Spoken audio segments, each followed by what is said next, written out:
Life has a way of testing us in ways we never expect, doesn't it? Sometimes the people we trust most become the ones who hurt us deepest. My name is Emily, and I want to share with you a story that changed my life forever. It's a story about betrayal, about finding strength when you have none left, and ultimately about discovering what family really means. I know many of you listening have experienced your own challenges with family, and I hope my journey might resonate with you in some way. 7 years ago, I was 28 years old, living in a small town outside of Seattle, Washington. I had what I thought was a pretty typical life. My parents had divorced when I was 12, and both had remarried. My father, Michael, had married a woman named Patricia when I was 16. From the very first moment I met her, something felt off. You know that feeling when someone smiles at you, but their eyes remain cold? That was Patricia. She was perfectly polite in front of my father, but when he wasn't looking, her entire demeanor would shift. It was like watching someone take off a mask. Patricia came into our lives with two children of her own from a previous marriage. Sarah was 17 and Jason was 15 when they became my step-siblings. They were carbon copies of their mother in many ways, learning quickly that I was the outsider in what they considered their new family unit. Family dinners became exercises in exclusion. They would share inside jokes, make plans that pointedly didn't include me, and Patricia would always find subtle ways to remind me that I was merely a guest in what used to be my father's home. I remember one Christmas particularly well. I was 22, home from college for the holidays. Patricia had redecorated the entire house, removing every trace of the life my father and I had shared before she arrived. The Christmas tree that year was adorned with ornaments featuring photos of Patricia, Sarah, and Jason with my father. Not a single photo included me. When I quietly mentioned this to my father, he brushed it off, saying Patricia had simply forgotten and that I was being too sensitive. That became a pattern. Every concern I raised was met with accusations of oversensitivity or jealousy. My mother, Linda, had remarried a kind man named Robert, but she lived across the country in Florida. Our relationship had always been strained after the divorce. She threw herself into her new life, and while she never explicitly said it, I often felt like I was a reminder of a chapter she wanted to close. We spoke on the phone every few weeks, exchanged pleasantries on holidays, but the deep mother-daughter bond I craved had been fractured long ago.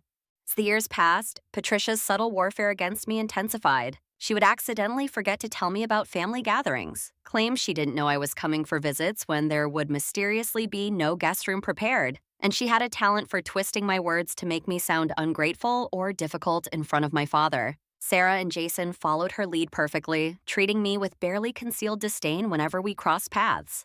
The thing about emotional manipulation is that it happens so gradually, you don't realize you're drowning until you're already underwater. By the time I was 25, I had learned to make myself small during family visits. I would stay for the minimum amount of time required to avoid hurting my father's feelings, then escape back to my apartment in Portland where I worked as a graphic designer. Had built a life there, had friends who actually wanted me around, and most importantly, I had distance from Patricia's toxicity.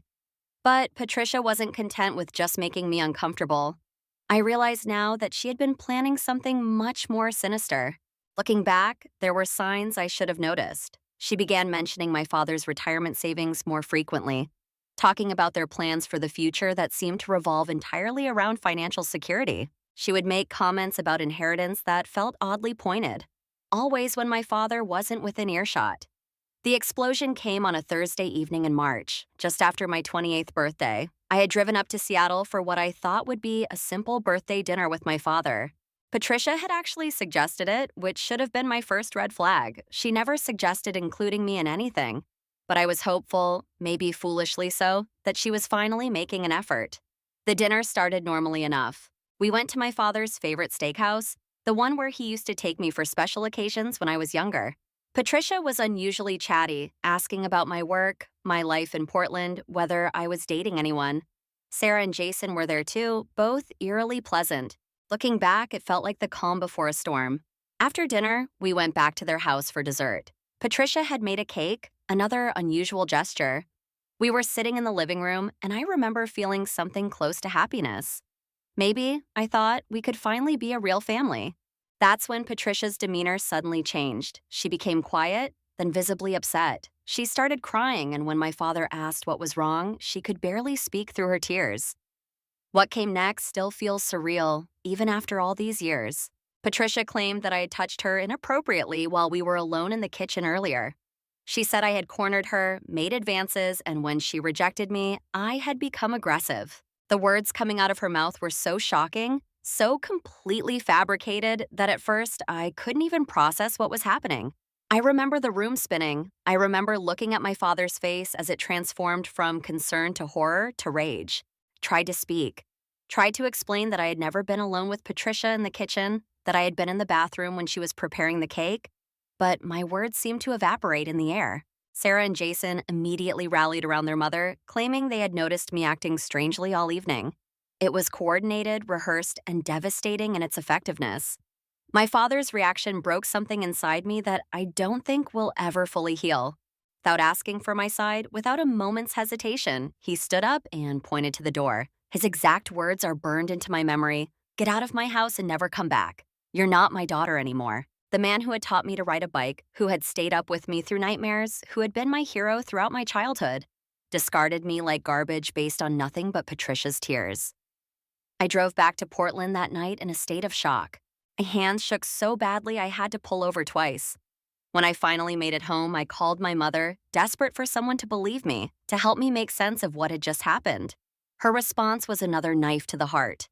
Listened to my frantic explanation, then said in a tired voice that maybe it would be best if I got some professional help and stayed away from the family until I had dealt with my issues. Even she, who barely knew Patricia, immediately assumed I was guilty. The next few weeks were the darkest of my life. Word spread through our extended family like wildfire.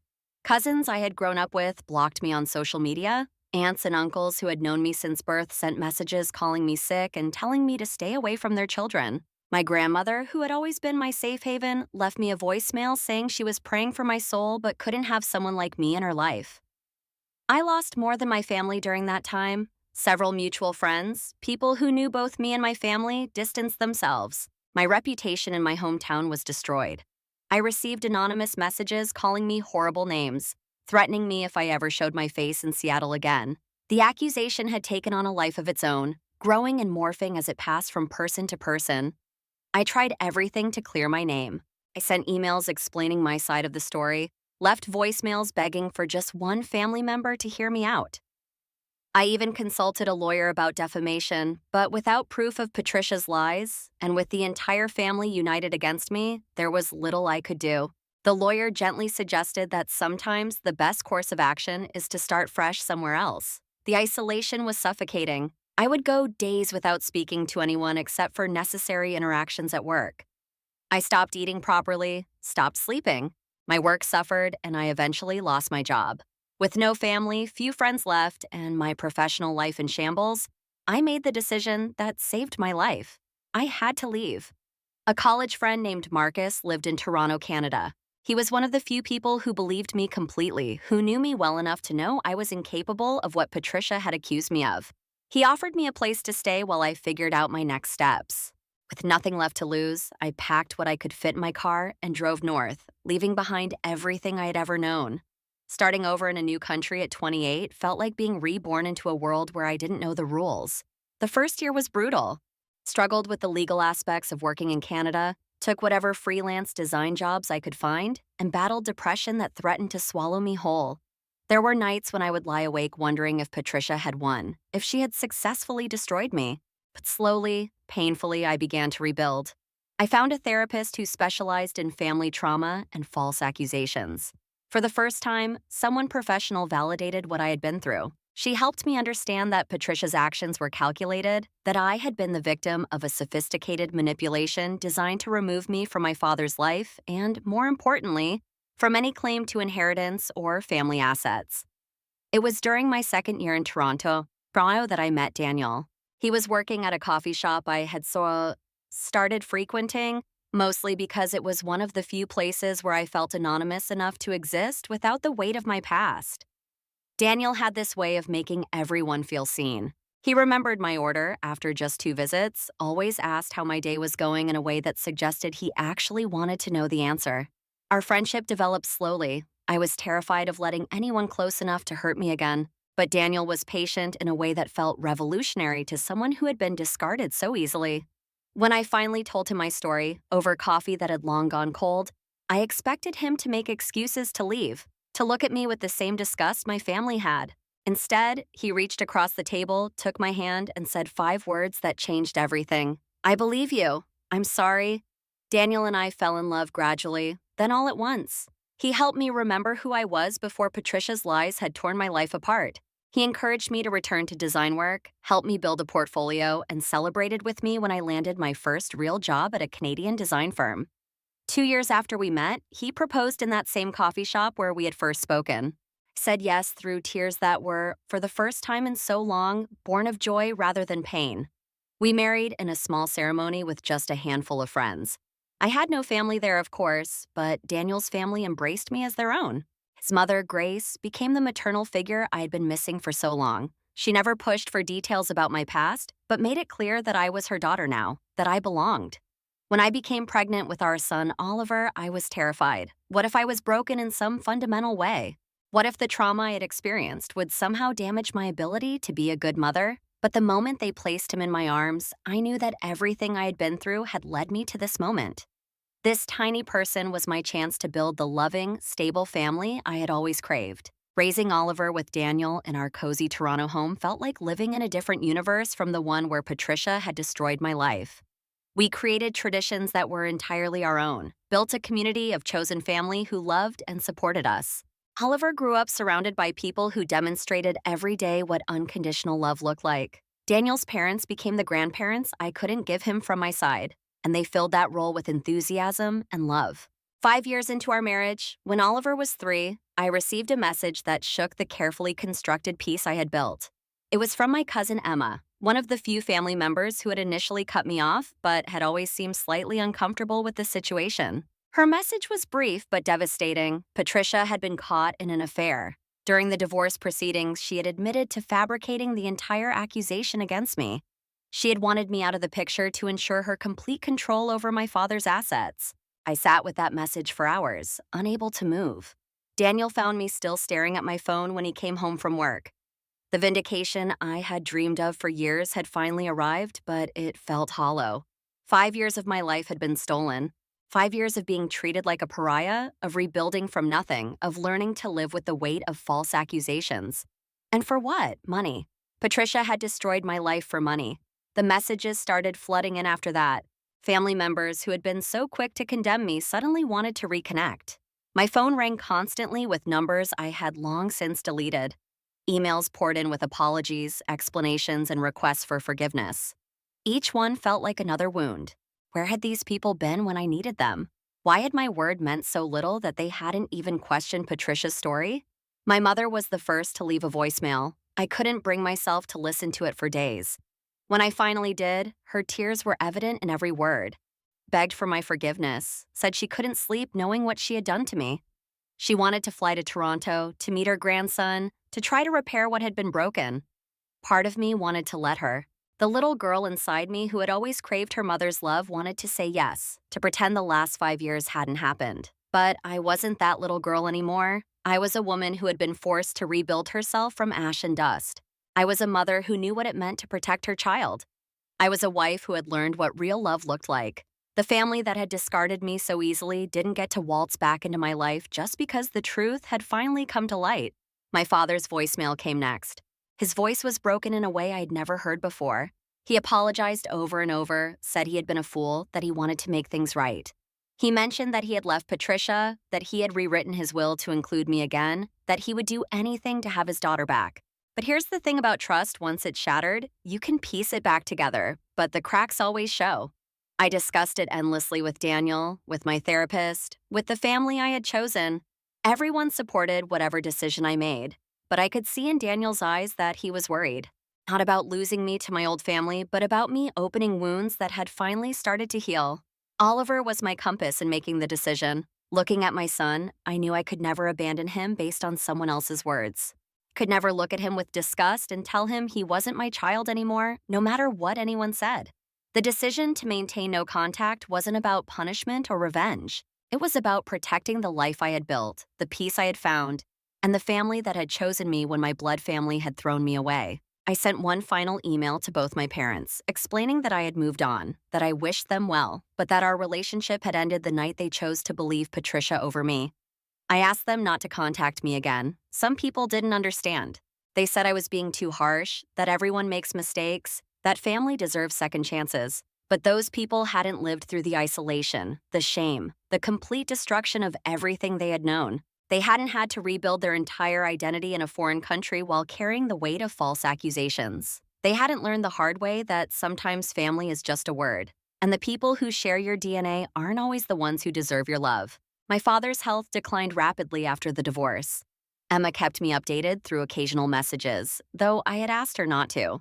He developed heart problems, likely stress-induced from the collapse of his second marriage, and the realization of what he had done. Part of me felt sympathy for him. The father I remembered from my childhood, before Patricia poisoned our relationship, had been a good man. But that man had made a choice, and choices have consequences. When Emma told me he was in the hospital, that he was asking for me, I felt the pull of old obligations.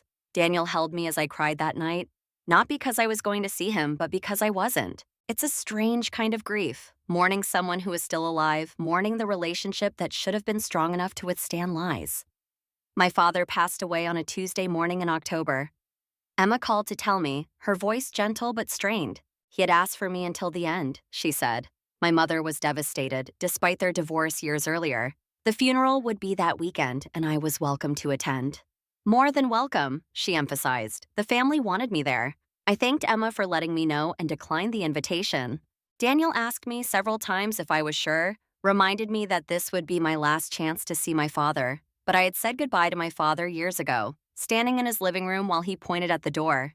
The man in that hospital bed was a stranger who happened to share my DNA.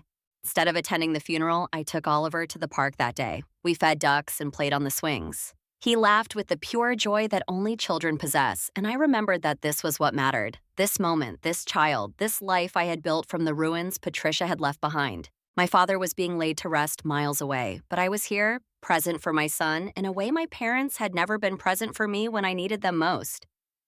The inheritance my father left me came as a surprise. Apparently, in his final days, he had made sure I was included in his will. Wasn't a fortune, but it wasn't insignificant either.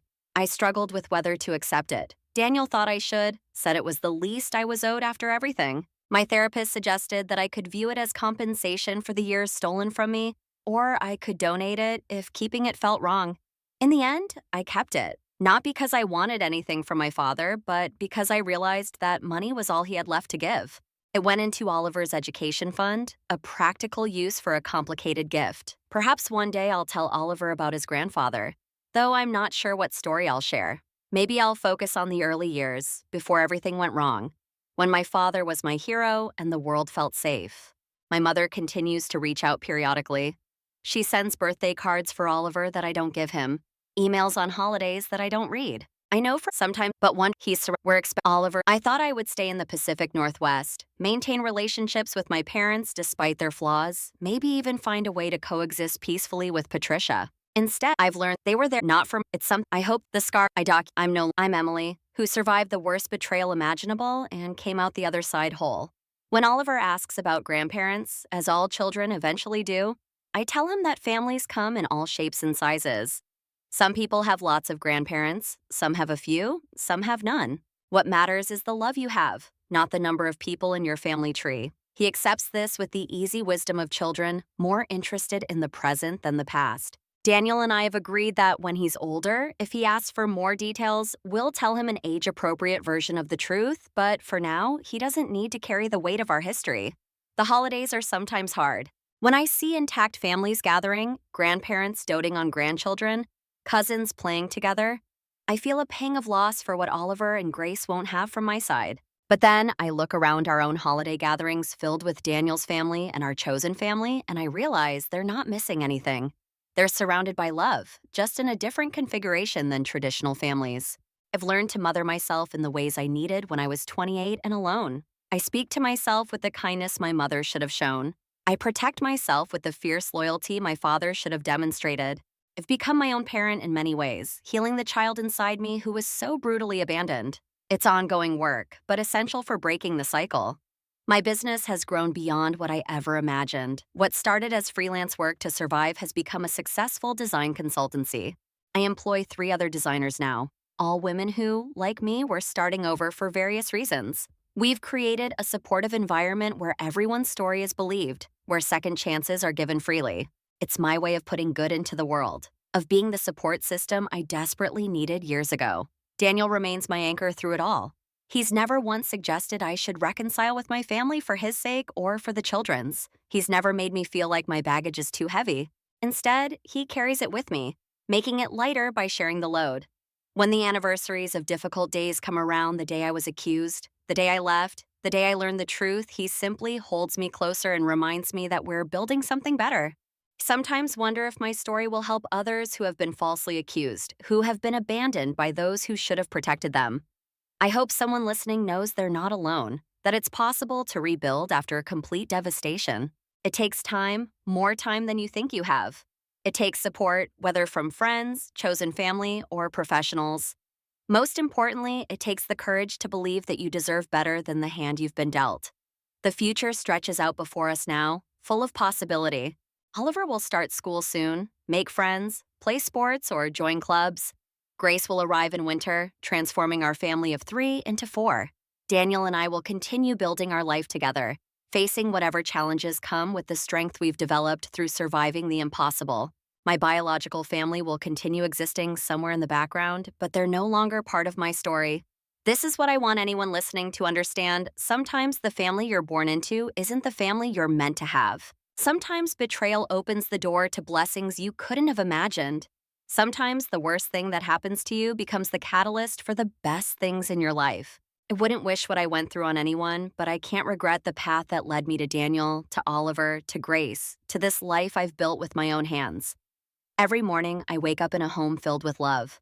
Every night, I go to sleep knowing I'm safe, valued, and believed. In between, I live a life that Patricia tried to steal from me but couldn't. Because here's what she never understood: the human spirit is remarkably resilient. You can knock someone down, strip away everything they have, destroy their reputation and their relationships. But if they have even a spark of fight left in them, they can rise again. I rose, I built, I thrived, and that's the ultimate victory, isn't it? Not in revenge or reconciliation, but in the simple act of living well despite those who tried to destroy you. So to anyone listening who has been where I've been, know this: your story isn't over. The chapter where others hurt you is just that, a chapter. You get to write the rest. Make it beautiful. Make it yours. Most importantly, make it proof that you are stronger than anyone who tried to break you. This is my story, the story of how a false accusation meant to destroy me ultimately led me to a life more beautiful than I could have imagined. It's a story of loss and redemption, of betrayal and belonging, of the family you're given versus the family you choose. Thank you for listening, for witnessing my journey, and for perhaps seeing pieces of your own story reflected in mine. Remember, you are worthy of love, of belief, of family who would never abandon you. Never settle for less than that, no matter who tries to convince you otherwise. Life continues to move forward as it always does. Each day brings new challenges and new joys. Oliver recently learned to ride his bike, a milestone that reminded me of my father teaching me the same skill decades ago.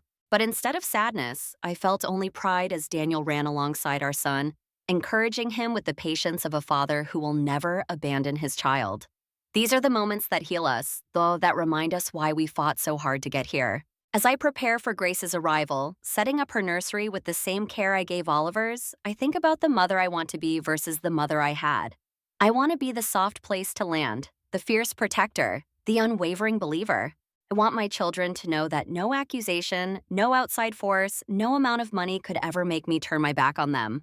This is my promise to them and to myself to be the parent I needed when my world fell apart. The seasons change here in Toronto, marking time in a way that feels both foreign and comforting. 7 winters have passed since I arrived here with nothing but hope and a friend's kindness.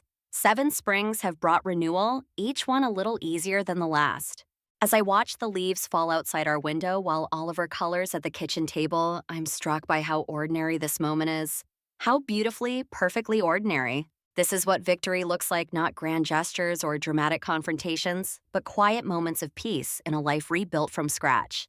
To those who betrayed me, who believed lies over truth, who chose convenience over conviction, I want you to know that I've found what you couldn't give me. I found unconditional love, unwavering support, and a family that sees me for who I truly am. Your betrayal was the push I needed to find where I really belonged. So perhaps, in the strangest way, I should thank you. Thank you for showing me what family shouldn't be so I could recognize what family should be when I finally found it. Thank you for forcing me to become strong enough to build the life I deserved. Thank you for the lesson, even though the tuition nearly killed me. But my gratitude ends there. My forgiveness, still a work in progress, doesn't include forgetting. It doesn't include reopening doors that need to stay closed for my protection and the protection of my children. Some bridges, once burned, don't need rebuilding. Some paths, once diverged, don't need to converge again. And that's okay. That's healthy. That's the boundary that ensures my children will never experience what I experienced. As this chapter of my story comes to a close, I want to leave you with this truth. Sometimes the family you lose isn't a loss at all. Sometimes it's freedom. Sometimes it's the space you needed to build something authentic and lasting. If you're in the midst of family betrayal, know that there is life after loss. There is love after abandonment. There is a future beyond the pain that feels endless right now. Trust yourself. Leave your truth even when others don't. Build your new life one day at a time, one choice at a time, one brave step at a time. Surround yourself with people who see your worth, who believe your words, who stand by you when standing by you isn't easy. These people exist. They're waiting for you on the other side of your current pain. My name is Emily. I was falsely accused and abandoned by my entire family. I lost everything I thought mattered. And in losing it all, I found what actually matters. I found real love, true family, and a life worth living. This is my story. May it bring hope to yours. The journey continues even as I share this story with you today. Grace arrived on a snowy December evening, right on schedule, as if she knew we were ready for her. Daniel held my hand through every contraction, whispered encouragement when I thought I couldn't push anymore, and cried openly when our daughter's first cry filled the delivery room. Oliver met his sister the next morning, approaching her hospital bassinet with the careful reverence of a child who understands he's witnessing something precious. He touched her tiny hand with one finger and whispered, "Hello, baby Grace. I'm your big brother," and in that moment, our family felt complete in a way I never dared dream possible during those dark years in Toronto. Watching Daniel with our children often brings tears to my eyes. He's the kind of father who gets down on the floor to play, who reads bedtime stories with different voices for each character, who never dismisses their fears or concerns as silly. When Oliver had nightmares about monsters under his bed, Daniel didn't just check and declare the room monster-free. He created an elaborate monster repellent spray with water and a drop of Oliver's favorite cologne, complete with official-looking labels. He takes their emotions seriously in a way my own parents never did with mine. And I see the security this builds in our children every single day. Grace is 2 now, a whirlwind of curiosity and determination. She has my stubborn streak amplified, approaching every obstacle as a challenge to overcome rather than a reason to give up. When she falls, she studies the ground as if memorizing what tripped her, then gets up and tries again. Daniel jokes that she's preparing for a career in either scientific research or extreme sports. I see in her the resilience I had to learn the hard way, but for her, it comes naturally because she's never had reason to doubt that she's loved and supported unconditionally. The contrast between my children's childhood and my own becomes more apparent with each passing year. They fight, as all siblings do, but there's no cruelty in it, no attempt to exclude or diminish each other. When Oliver got the lead in his school play, Grace made him practice his lines with her every night, appointing herself his director with the seriousness only a toddler can muster. When Grace took her first steps, Oliver cheered louder than anyone, calling everyone he could think of to share the news. They're building the kind of sibling bond I never had with Sarah and Jason, one based on genuine affection rather than shared manipulation. Still design, though my focus has shifted since becoming a mother. My consultancy now specializes in creating healing spaces, environments that promote emotional well-being and recovery. It started accidentally when a women's shelter approached me to redesign their common areas. I poured everything I had learned about creating safety and comfort into that project. The feedback was so positive that word spread, and now I work primarily with organizations that support people in transition. People starting over, people who need their physical space to reflect the emotional journey they're on. One project particularly stands out. Last year, I designed a transitional housing facility for young adults who had aged out of foster care. As I walked through the empty building, listening to the director explain their vision, I thought about what I had needed when I was starting over. Not just a roof and walls, but a space that felt like possibility rather than punishment. We created rooms that balanced privacy with community, installed windows that let in maximum natural light, chose colors that energized without overwhelming. When the first residents moved in, one young woman told me it was the first place she'd lived that felt like a beginning rather than an ending. I went to my car and cried after that, grateful to be in a position to give others what I had desperately needed. The success of the business has afforded us opportunities I never imagined. We travel now, showing Oliver and Grace a world beyond Toronto Pomoto. Last summer, we spent 3 weeks in Italy, wandering through ancient streets and teaching the kids to appreciate gelato as the art form it truly is. I watched my children play in a Roman fountain, their laughter echoing off stones that had witnessed thousands of years of human stories. And I marveled at how far we'd all come from that dark night when I drove away from Seattle believing I'd lost everything. But it's not just the big moments that define our life, it's the small ones too.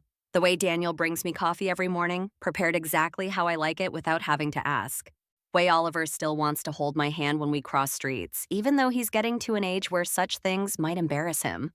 The way Grace insists on wearing her tutu to grocery shopping because, in her words, fancy makes everything better. These are the threads that weave together to create a real life, not just an existence or a survival story. I've been invited to speak at conferences about resilience and rebuilding after false accusations. At first, I declined them all, not ready to be that public with my pain. But as the years passed and the wounds scabbed over into scars, I began to see the value in sharing. Not for sympathy or vindication, but for the person sitting in their apartment right now, convinced their life is over because everyone they loved has turned against them. I speak for them, to them, reminding them that this isn't the end of their story unless they let it be. The speaking engagements led to writing, first articles for magazines and websites, then contributing chapters to books about trauma and recovery. Each time I put words to paper or screen, I think about 28-year-old Emily, driving through the night with her hands shaking, convinced she'd never be believed or loved again. I write to her, telling her what I know now, that she's stronger than she thinks, that family isn't limited to blood, that the best revenge truly is a life well lived. My relationship with therapy has evolved too. In the beginning, it was crisis management, just trying to survive each day without drowning in grief and rage. Then it became about understanding, unpacking the years of subtle abuse that had preceded Patricia's final blow. Now it's maintenance and growth, checking in regularly to ensure I'm not passing my trauma onto my children, that I'm modeling healthy relationships and boundaries for them. My therapist, Dr. Williams, has been with me for 5 years now. She's witnessed my transformation from a woman who could barely speak Patricia's name without shaking to someone who can tell the story with sadness, but not devastation. We've worked extensively on the concept of forgiveness, not for my family's sake, but for mine. Dr. Williams introduced me to the idea that forgiveness doesn't mean reconciliation or forgetting. It means releasing the hold their actions have on my present. Some days I feel closer to that goal than others. There are still triggers, moments when something reminds me of the betrayal and the old anger flares hot and bright. But those moments pass more quickly now, like summer storms that rage briefly then give way to clear skies. Daniel's family continues to be the grandparents my children deserve. Grace, Daniel's mother, jokes that she got the best deal of all, a daughter-in-law who loved her enough to name a grandchild after her. She never mentions my biological family unless I bring them up, and even then, she's careful to follow my lead. When Oliver asked her once why I didn't have parents like Daddy did, she simply said that families come in all different shapes and that what matters is the love we share. Her gentle wisdom in that moment, the way she protected both my privacy and my son's innocence, reminded me again why she earned the honor of sharing her name with my daughter. The extended family Daniel brought into my life has embraced us completely. His sister Rebecca became my first real sister, the one who threw my baby shower, who stayed with us for a week after Grace was born, who texts me random memes just to make me laugh. His brother Marcus taught Oliver to play hockey, spending patient hours at the local rink, even though Oliver inherited my complete lack of athletic grace. They don't treat me like Daniel's wife or an addition to their family. I'm simply Emily, sister, aunt, daughter by choice, if not by birth. Our neighborhood in Toronto has become its own kind of family, too. There's Mrs. Chen next door, who brings over extra dumplings whenever she makes them and spoils our children with the patient indulgence of a grandmother. There's the Thompson family across the street, whose kids have become Oliver's best friends and partners in mild mischief. There's our mail carrier, Roberto, who knows our whole family by name and always has a kind word or a silly joke for the kids. These connections, built slowly over years of small interactions, create a web of belonging that Patricia could never have anticipated when she tried to leave me with nothing. I think about Patricia sometimes, less with anger now and more with pity. What must it be like to be so calculating, so cold that you could destroy an innocent person's life for money? What kind of emptiness must exist inside someone who could plan such cruelty and execute it without conscience? I know from Emma's occasional updates that Patricia's life after the divorce hasn't been easy. Her children, Sarah and Jason, apparently distanced themselves once they were old enough to understand what their mother had done. The money she fought so hard to secure couldn't buy her the one thing she seemed to want: control. In the end, her machinations left her more alone than I ever was. My father's grave remains unvisited by me. Emma told me she maintains it, bringing flowers on his birthday and Father's Day. She sends me pictures sometimes, though I've asked her not to. I delete them without looking, not out of anger anymore, but out of self-preservation. That chapter is closed, and I've learned that some doors are better left shut. The father I mourn isn't the man in that grave, but the one who existed before Patricia, the one who taught me to ride a bike and checked for monsters. That father lives in my memories, and that's where he'll stay. My mother's attempts to reconnect have finally ceased. The last message came 2 years ago on what would have been my father's 70th birthday. She wrote about her regrets, her loneliness, her understanding of why I couldn't forgive her. She said she was entering therapy herself, trying to understand how she had failed me so completely. Didn't respond, but I did feel something shift inside me when I read it. Not forgiveness exactly, but a loosening of the grip her betrayal had on my heart. I hope she finds peace. I really do. I just can't be part of that journey for her. The false accusation that was meant to be my destruction has become part of my story, but not my identity. When new people ask about my family, I simply say that Daniel and the kids are my world. If they press about extended family, I mention Daniel's wonderful parents and siblings. Only those who become close friends ever learn the full truth, and even then, I share it matter-of-factly, without the raw emotion that once accompanied every telling. It's history now, something that happened to me but doesn't define me. I've learned so much about strength through this journey. Real strength isn't about being tough or cold or closed off. It's about being vulnerable enough to trust again after betrayal. It's about being brave enough to build something new when everything you knew has crumbled. It's about being wise enough to know that forgiveness and reconciliation are two different things, and you can offer one without the other. It's about being loving enough to create the family you deserved but didn't get by birth. Oliver and Grace will grow up with a radically different understanding of family than I did. They'll know that love isn't conditional on perfection, that mistakes can be forgiven when followed by genuine accountability and change. They'll understand that boundaries aren't punishment but protection, that you can wish someone well from a distance if their presence threatens your peace. Most importantly, they'll know with absolute certainty that nothing they could ever do would make us abandon them, that our love isn't dependent on convenience or appearance or financial gain. The ripple effects of trauma extend far beyond the initial injury. For years, I struggled with trust in all relationships, not just family. I questioned Daniel's motives early in our relationship, searched for signs that he was manipulating me, waited for the moment he would reveal that his kindness was just another mask. Patient man that he is, he weathered my suspicion with grace, proving his trustworthiness not through grand gestures, but through consistent daily choices to show up and be present. He understood that my wariness wasn't about him, but about the scar tissue left by those who should have protected me. Even now, fully secure in my marriage and chosen family, I sometimes catch myself waiting for the other shoe to drop. When life is particularly good, when the children are healthy and laughing, when Daniel and I are in sync, when work is fulfilling and friendships are strong, a small voice whispers that it's too good to last. Dr. Williams calls this hypervigilance, a common response to betrayal trauma. We work on it continuously, teaching my nervous system that safety can be trusted, that not everyone who loves you is secretly planning your destruction. The work extends to my parenting as well. I'm conscious of not burdening my children with my trauma while still being honest about the world's imperfections. When Oliver witnessed a friend being excluded at school, we talked about how sometimes people hurt others because they're hurting themselves. But that doesn't make it okay.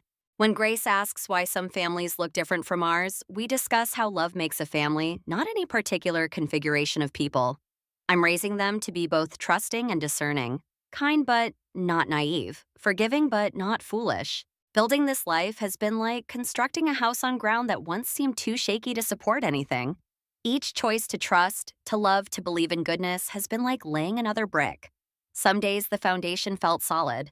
Other days, especially in the beginning, everything felt precarious, ready to collapse at the slightest disturbance.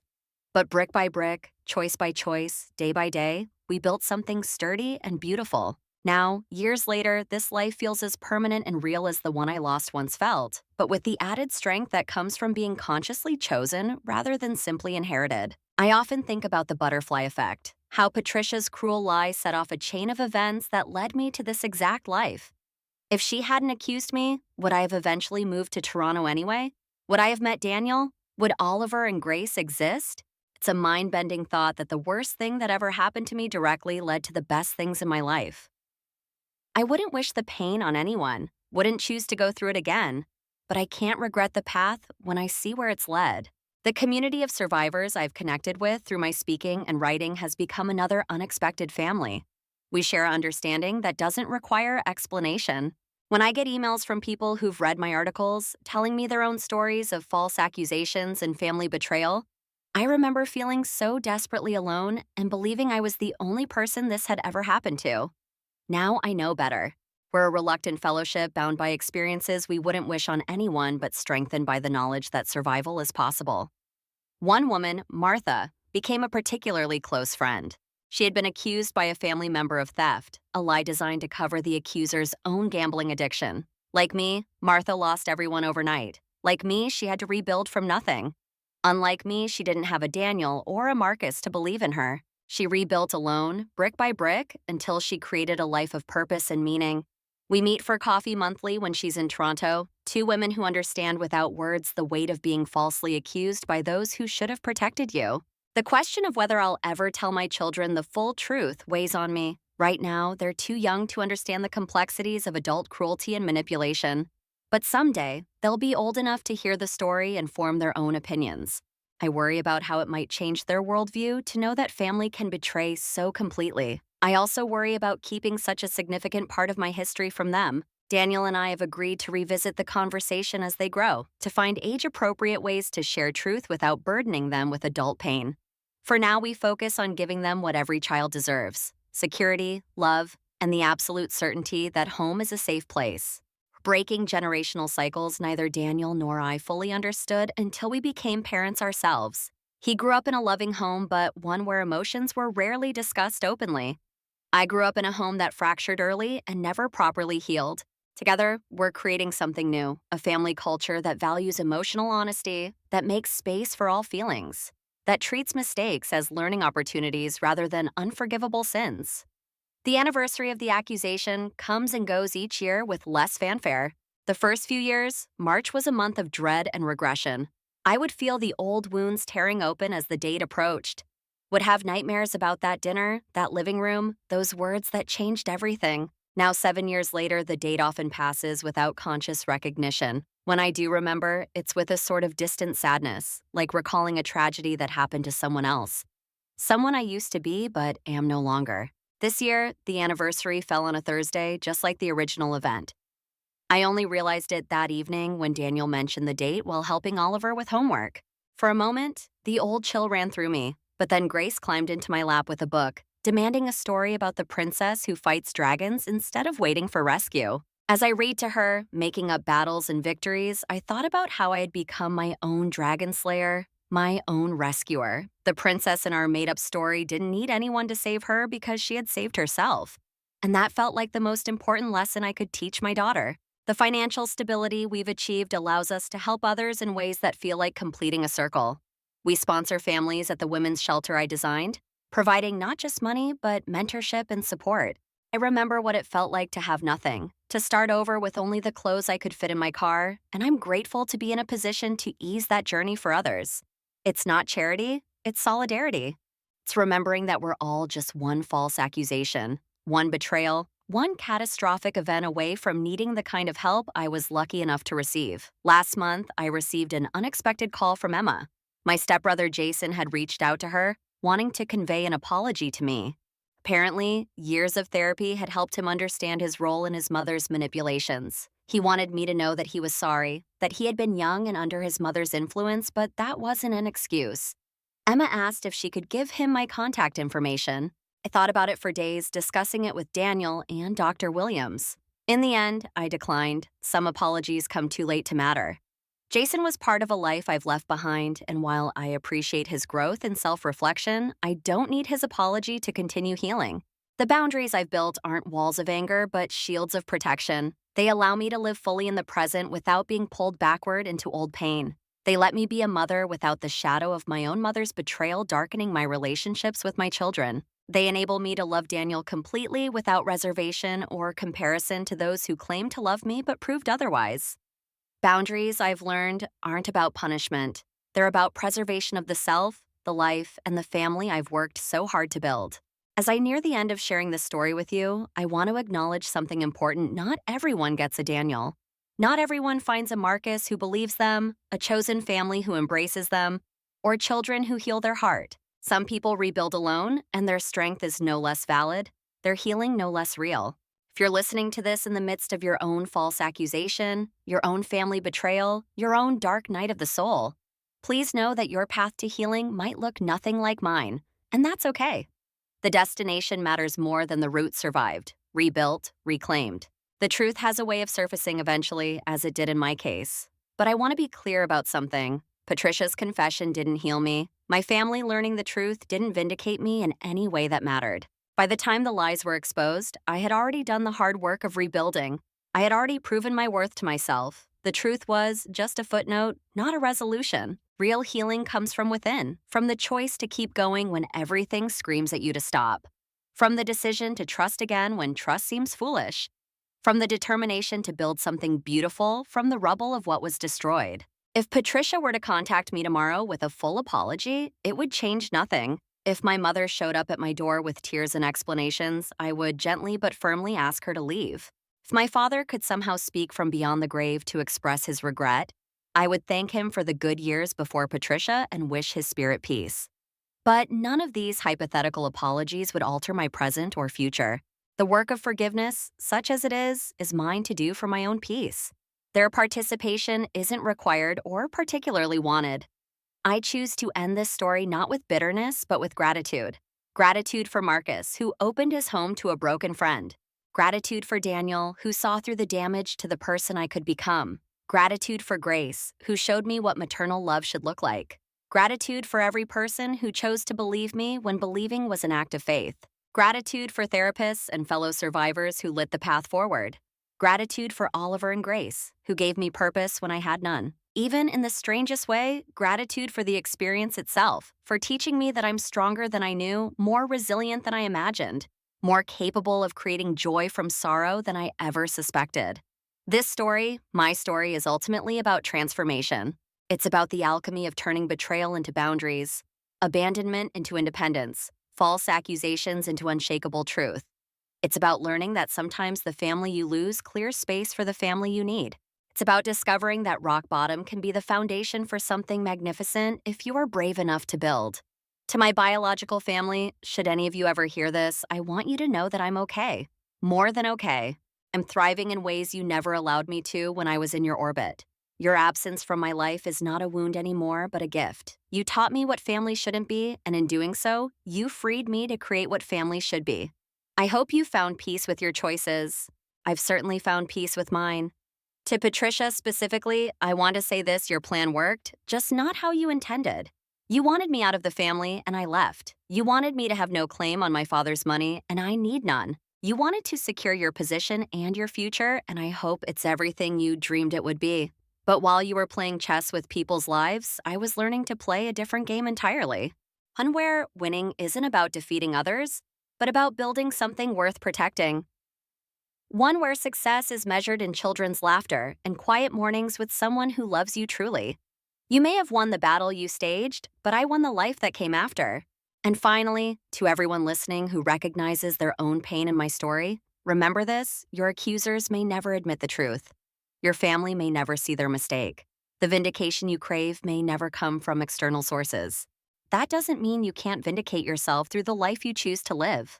Every day you survive is a victory. Every relationship you build on truth is a triumph. Every moment of joy you create from the ashes of your past is proof that false accusations and family betrayal don't have to be the end of your story.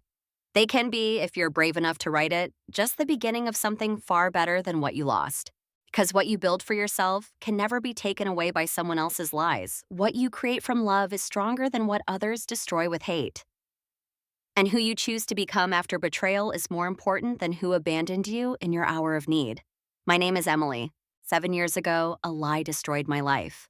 Today, that destruction has become the foundation for a life more beautiful than I could have imagined. My children are growing strong and secure. My marriage is built on truth and trust. My chosen family surrounds us with love. And the family that betrayed me, they're nothing more than characters in a story I tell to help others find their way through similar darkness. This is my story, told in full for the first time and the last time.